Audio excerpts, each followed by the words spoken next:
بسم اللہ الرحمن الرحیم وذو تمام ما برفع یکتفی وما سواہ ناقص والنقص فی فتیا لیس زالت دائما قفی ولا یلی العامل معمول الخبر الا اذا ظرفا اتا او حرف جر۔ افعال ناقصہ نواسخ میں سے سب سے پہلا ہے، پتہ ہے نا، یہ شروع کیا ہے 2-3 درس ہم نے ابھی تک پڑھ لیا افعال ناقصہ کے بارے میں۔ آج افعال ناقصہ کے بارے میں کہتا ہے کہ یہ افعال ناقصہ کبھی تامہ بھی ہوگا، افعال تامہ شمار ہوتا ہے۔ تو کیسے پتہ چلے گا ناقصہ ہونا تامہ ہونا؟ تو فرماتے ہیں تامہ ہونے کی پہچان یہ ہے کہ صرف رفع پر گزارا کرے گا، نصب کی ضرورت نہیں ہوگی۔ اگر افعال ناقصہ ہو تو اسم مرفوع ہوگا، خبر منصوب ہوتا ہے، یعنی مرفوع و منصوب دونوں کی طرف محتاج ہے، کیونکہ جب تک خبر منصوب نہ آئے معنی پورا نہیں ہوتا ہے۔ اس کو کیا کہیں گے؟ افعال ناقصہ۔ ناقصہ کو ناقصہ کیوں کہا تھا؟ ہاں، کیونکہ اس میں معنی میں کمی ہے، جب تک خبر نہیں آئے معنی پورا نہیں ہوتا ہے۔ تو اگر منصوب کی ضرورت ہو تو افعال ناقصہ شمار ہوں گے، اگر رفع پر اکتفا کرے تو افعال تامہ شمار ہوگا۔ واضح ہو گیا فرق؟ افعال تامہ اور ناقصہ ہونے کی پہچان تو پتہ چل گیا نا، کیا پہچان ہے؟ رفع پر اکتفا کرے، رفع پر گزارا کرے، یعنی صرف مرفوع آنے سے معنی تمام پورا ہو جائے تو افعال تامہ شمار ہوتے ہیں، فعل تام ہے۔ اگر رفع پر گزارا نہ کرے بلکہ اس کو مزید اور چاہیے، نصب بھی چاہیے، تو کیا ہے؟ افعال ناقصہ ہے۔ ہاں، اب افعال ناقصہ کی تعداد پہلے آپ کو بتا دیا، مشہور افعال ناقصہ 13 ہے، مزید اور بھی کئی افعال ملحق کیا گیا ہے۔ ان میں سے بعض افعال کبھی ناقصہ شمار ہوتے ہیں، کبھی تامہ، جیسا کہ کانا ہے، ظلہ ہے، باتا ہے، زالہ ہے، یہ چیزیں ایسے افعال ہیں جو کبھی تامہ ہوتے ہیں کبھی ناقصہ ہوتے ہیں، دونوں طریقوں سے استعمال ہوتے ہیں۔ اما کچھ افعال ناقصہ ہے وہ ہمیشہ ناقصہ ہی رہے گا، وہ تامہ ہونے کی گنجائش نہیں ہے۔ وہ کون سا ہے؟ فتیہ، لیسا، زالہ۔ ہاں، یہ زالہ تو تامہ نہیں ہونے والا ہے، میں نے پہلے اس میں شامل کیا تھا، غلط ہو گیا۔ زالہ جس کا مضارع یزالو آتا ہے نا، وہ ہمیشہ ناقصہ رہے گا، لیکن زالہ یزول اور زالہ یزیلو، کیونکہ زالہ کا 3 مضارع پہلے بتایا تھا، نہیں بتایا تھا؟ زالہ ماضی ہے، اس کے مضارع 3 صیغے آتے ہیں، زالہ یزالو، زالہ یزولو، زالہ یزیلو۔ تو ان میں سے زالہ یزالو والا جو زالہ ہے وہ ہمیشہ ناقصہ ہی رہے گا، اما زالہ یزولو اور زالہ یزیلو والا تامہ ہے۔ ہاں، یہ فرق۔ تو زالہ کے 3 اقسام میں سے 2 تامہ شمار ہوتا ہے اور 1 ہمیشہ ناقصہ شمار ہوتا ہے۔ بس یہاں تک ایک گفتگو مکمل ہو گئے۔ افعال ناقصہ میں سے تامہ ہونا اور ناقصہ رہنا، اس کی تفصیل مثالوں کے ساتھ نیچے شرح میں آنے والی ہے۔ ہم نے خلاصے میں آپ کو بتا دیا، کچھ افعال ہمیشہ ناقصہ ہی رہیں گے اور کچھ افعال کبھی ناقصہ ہوگا کبھی تامہ ہوگا۔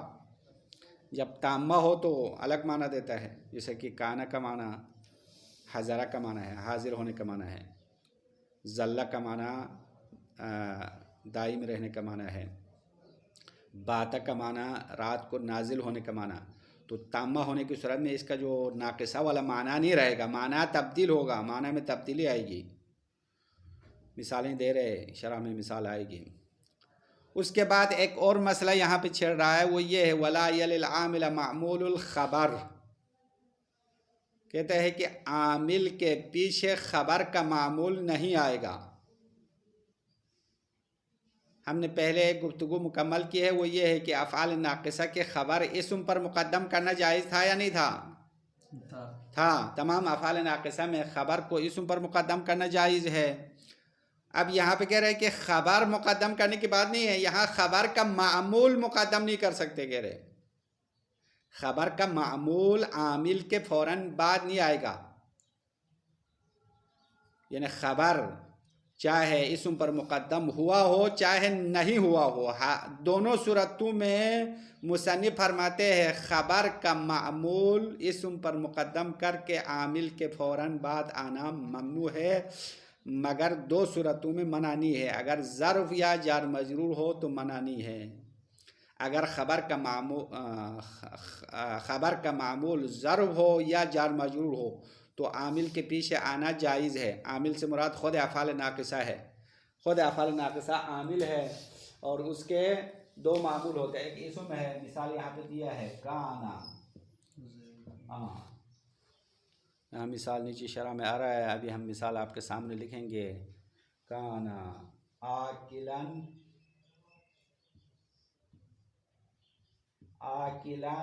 طعامک زیدن. یہ مثال ہے. کان آکلن طعامک زیدن. زیدن کیا ہے؟ اسم کانا ہے. اسم کو پیچھے لایا ہے. دیکھو اسم کو آخر میں لایا ہے. طعامک معمول ہے. آکلن خبر ہے. خبر کانا کی یہ اسم ہے. طعامک خبر کا معمول ہے. ہاں یہ تو صحیح ہے، اس طرح پڑھنا صحیح ہے. لیکن آپ طعامک کو یہاں نہیں لا سکتے ہیں. مثلا آپ یہ نہیں کہہ سکتے کانا طعامک آکلن زیدن. ہاں اس طرح کہنا غلط ہے. یہ بھی غلط ہے. اس طرح بھی پڑھنا بھی غلط ہے. کانا طعامک زیدن آکلن بھی کہنا غلط ہے. ان دونوں مثالوں میں کیا فرق ہوا پتہ چلا؟ ایک میں اسم پر خبر مقدم کیا ہے، ایک میں اسم پر خبر مقدم نہیں کیا. اسم پہلے خبر بعد میں ہے.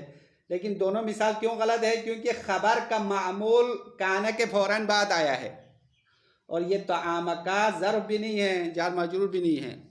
تو یہ غلط ہے. ولا یلی العامل معمول الخبر. عامل کے فوراً بعد خبر کا معمول نہیں آئے گا. الا یعنی آئے گا اذا ظرفا عطا، اگر خبر کا معمول ظرف کی شکل میں آئے، ظرف کی حالت میں ہو، یا او حرف جر کی شکل میں ہو تو اس صورت میں خبر کا معمول عامل کے پیچھے آنا جائز ہے. ابھی اس کی مثالیں دیں گے اور شرح میں تفصیلات اور بھی ہے. بس یہاں تک خلاصہ کافی ہے.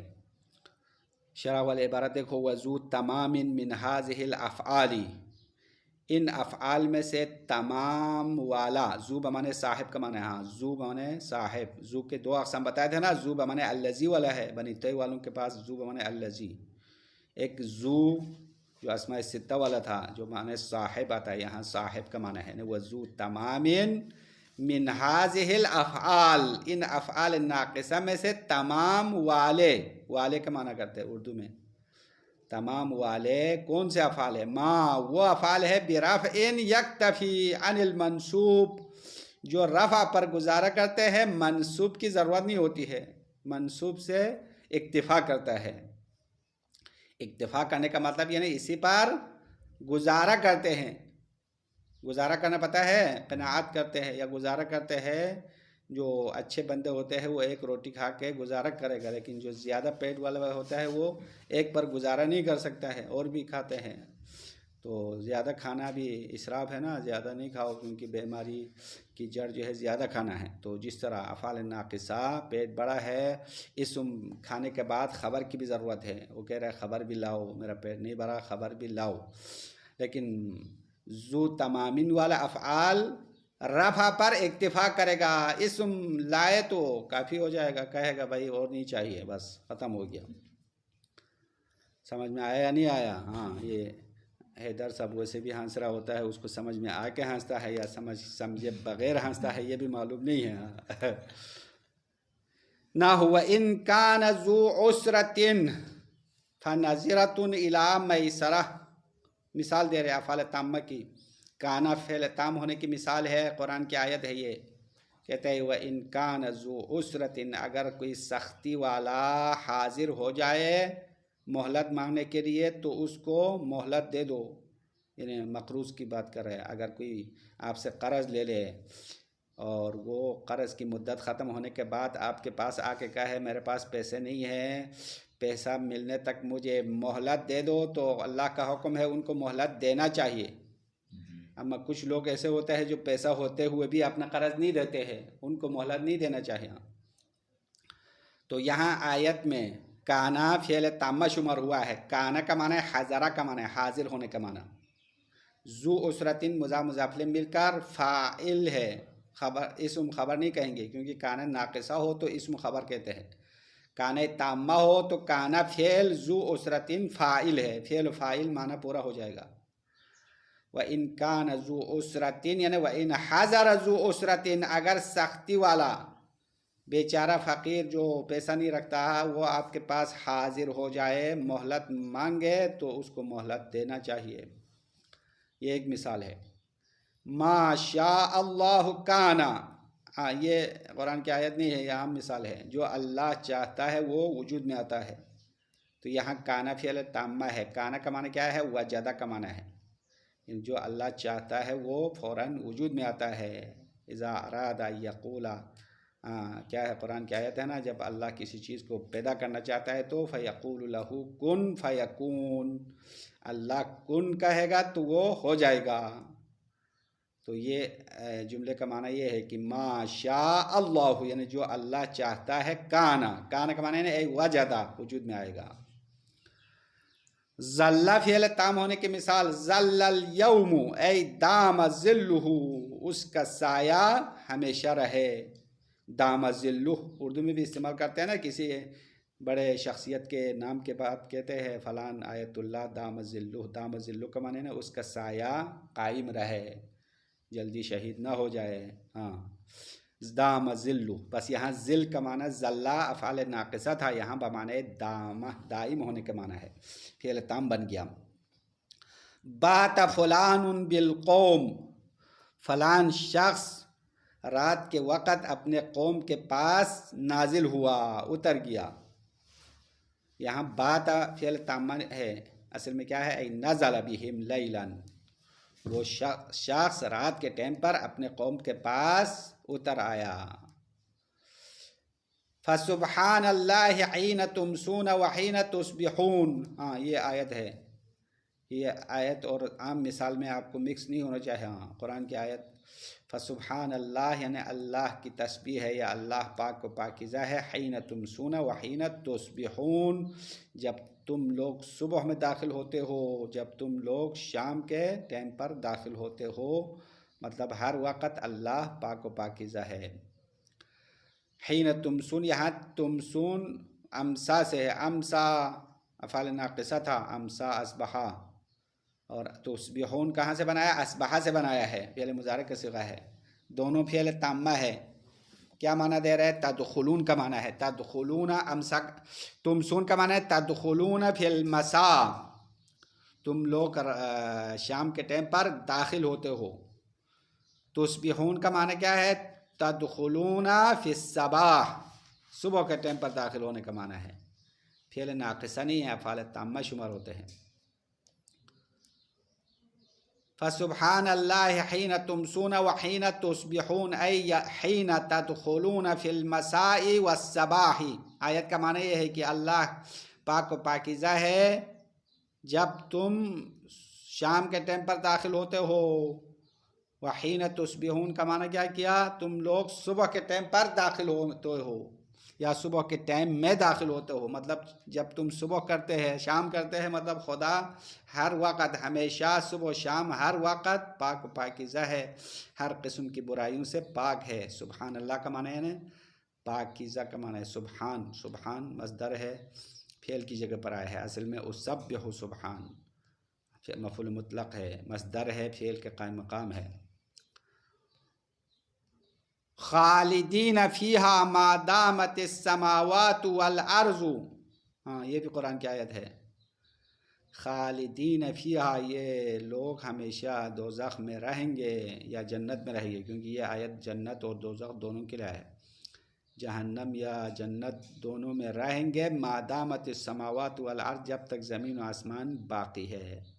یہاں دامہ افعال ناقصہ نہیں ہے بلکہ یہ فعل تامہ ہوا ہے، بقیہ کے معنی میں آیا ہے، باقی رہنے کے معنی.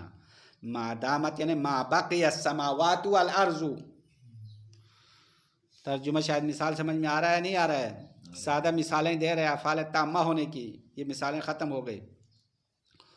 بس یہاں تک کچھ افعال ناقصہ کو تامہ شمار کیا. کانا کو تامہ بنا دیا، ظلہ کو بنا دیا 2، باتا کو فعل تامہ بنا دیا 3، اور آخر میں کیا بنا دیا؟ دامہ کو. 4 افعال ناقصہ میں سے کبھی فعل تام ہونے کی مثال مکمل ہو گئی. اس کے بعد کہہ رہے وما سواہ ای سوى المکتفی بالمرفوع ناقصون، اس کے علاوہ، یعنی اس کے علاوہ سے مراد جو مرفوع پر گزارا کرنے والے افعال کے علاوہ ناقص ہے. ناقصن، یہ وما سواہ مبتدا ناقصن خبر ہے، جملہ پورا ہو گیا. وما سواہ ناقصن، ان کے علاوہ ناقص ہے. علاوہ سے کیا مراد؟ ای سوى المکتفی بالمرفوع، مرفوع پر گزارا کرنے والے افعال کو چھوڑ کر باقی سب ناقص ہے. یحتاج الی المنصوب، ناقص افعال منصوب کی طرف محتاج ہے. سمجھ میں آ رہا ہے نہیں آ رہا ہے؟ واضح بات ہے. پہلے ہم نے خلاصے میں زیادہ زور لگا کے آپ کو سمجھ میں آتی ہے. افعال ناقصت کی پہچان کیا ہے؟ یحتاج الی المنصوب، منصوب اسم کی طرف محتاج ہے. منصوب یعنی اس کی خبر شمار ہوتی ہے. اور کچھ افعال ناقصہ میں ہمیشہ ناقص ہونا ضروری ہے، وہ تامہ نہیں ہوتا ہے، کبھی بھی تامہ نہیں ہوتا. والنقص فی فتیہ و لیسہ و زالہ، فتح اور لیسہ اور زالہ تینوں میں فتیہ لکھا ہوا. یہ 2-3 جگہوں پر فتیہ ہے. فتیہ درست فتح نہیں ہے، فتیہ ہے. فتح تو جوان کو کہتے ہیں، فتیہ فعل ناقص ہے. لیسہ اور زالہ یہ تینوں التی مضارعها یزالو، وہ زالہ جس کا مضارع یزالو آتا ہے. ان تینوں کا ناقص ہونا دائما قفیہ ای تبعا، ہمیشہ پیروی کی گئی ہے، یعنی ناقص ہونے کی پیروی کی گئی ہے، مطلب ہمیشہ ناقصہ ہی رہتے ہیں. وَأَمَّا زَالَ الَّتِي مُضَارِعُهَا يَزُولُ، اما وہ زالہ جس کا مضارع یزولو کے وزن پر آتا ہے، فَإِنَّهَا تَامَّةٌ، بے شک وہ زالہ تامہ ہے. جیسے کہ قرآن کے نہیں، قرآن نہیں ہے، یہ سادہ مثال ہے. زالت الشمس، زالت الشمس یعنی سورج زوال ہوا. سورج زوال یعنی ظہر کا ٹائم کو زوال کہتے ہیں نا. سورج آسمان کے درمیان سے مغرب کی طرف جھک جائے. زالہ کا معنی ہے جگہ سے ہٹ جانا، ہٹنے کا معنی ہے زائل ہونا. زوال الشمس، تو زوال الشمس ظہر کا ٹائم ہے نا. سورج مغرب سے مشرق سے نکلتا ہے تو اوپر چڑھتا ہے نا، کیونکہ اوپر چڑھ کے آخری نقطے تک پہنچنے کے بعد مغرب کی طرف جھک جائے.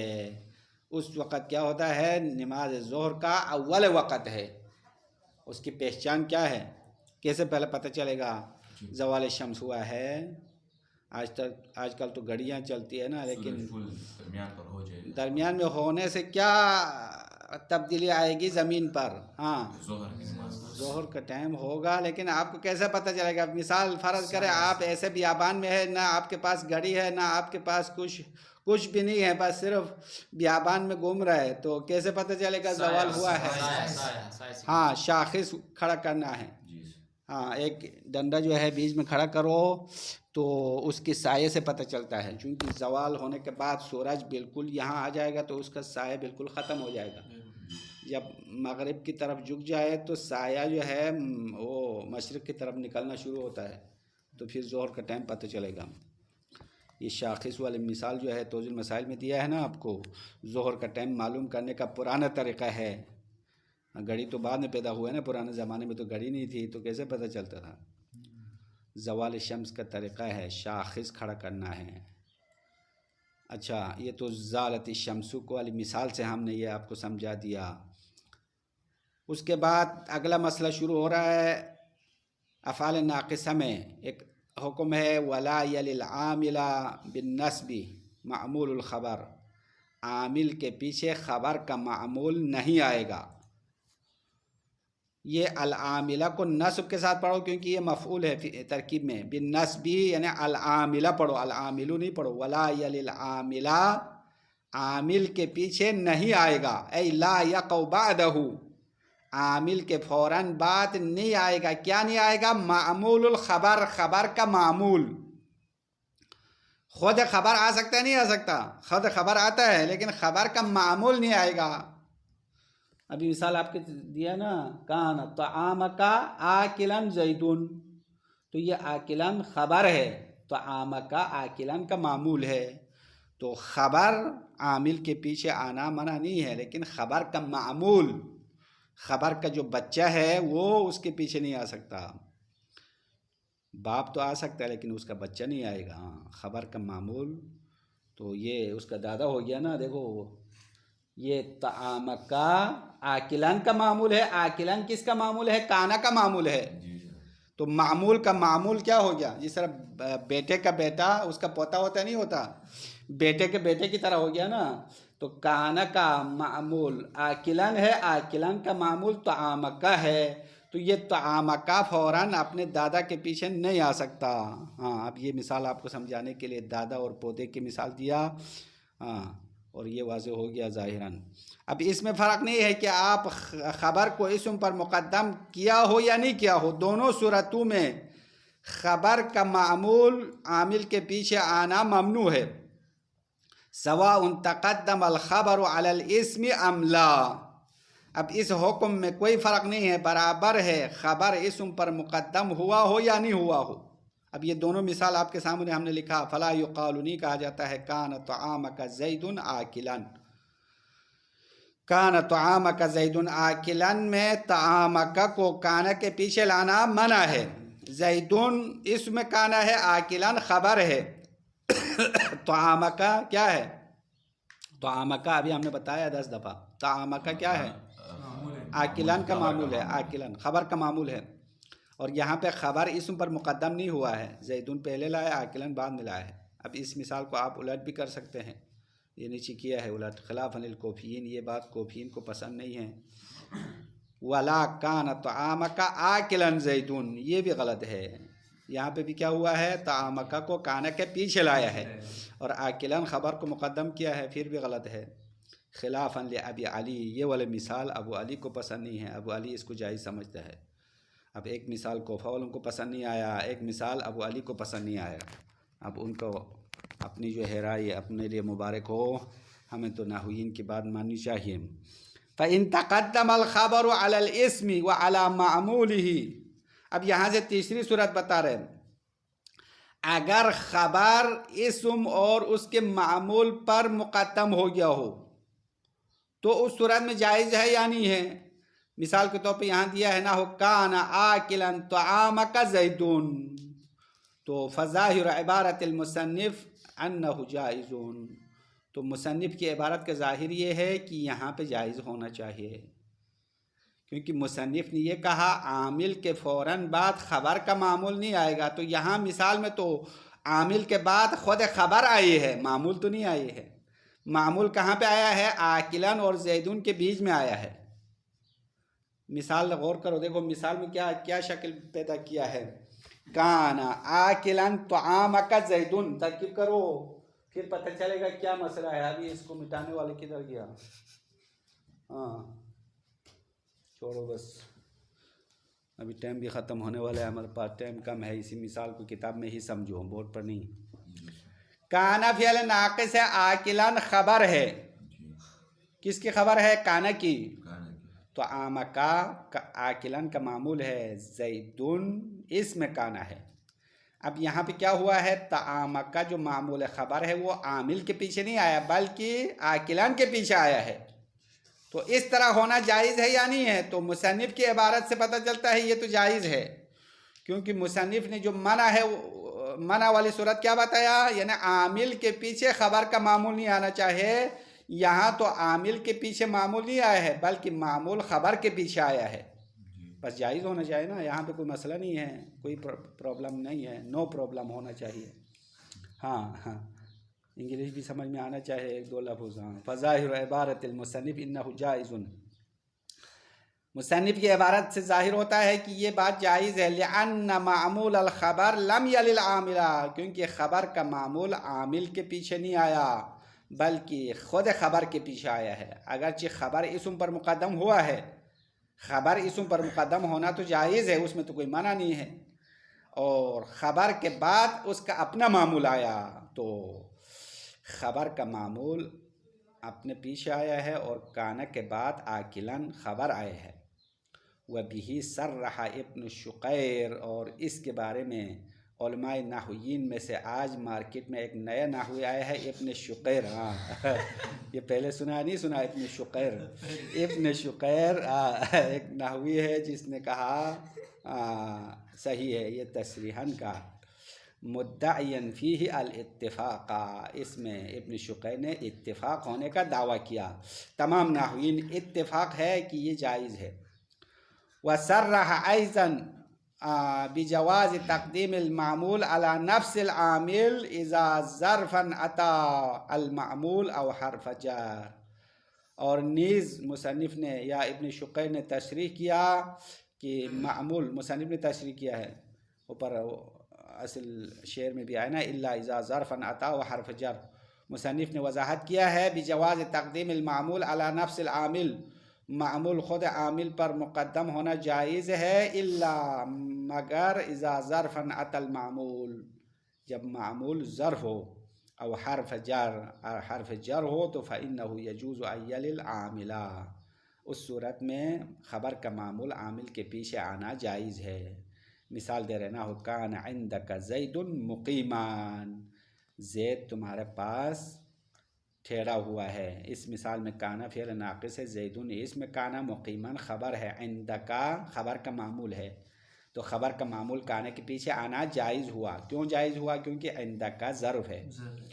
وَكَانَ فِيكَ زَيْدٌ رَاغِبًا، یہ جار مجرور کی مثال ہے، کان فیک زید راغباً، زید آپ کے اندر رغبت رکھنے والا ہے، کیونکہ راغبہ فی سے متعدی ہو تو شوق رکھنے کا معنی ہے، عن سے متعدی ہو تو کیا ہوتا ہے؟ روگردانی کا معنی ہوتا ہے، راغب عنہ، جیسا کہ حدیث مشہور ہے، النکاح سنتی ومن رغب عن سنتی فلیس منی، پیغمبر نے فرمایا نکاح اور شادی کرنا میری سنت ہے، جو میری سنت سے روگردانی کرے گا وہ مجھ سے نہیں ہے، تو یہاں راغبہ روگردانی کا معنی ہے، تو راغبہ مادہ راغبہ فی سے متعدی ہو تو کیا معنی ہے؟ رغبت اور شوق پیدا کرنا، یہاں فی سے متعدی ہوا نہیں ہوا، کان فی کا، فی زید آپ کے اندر شوق رکھنے والا ہے، آپ سے روگردان نہیں ہے۔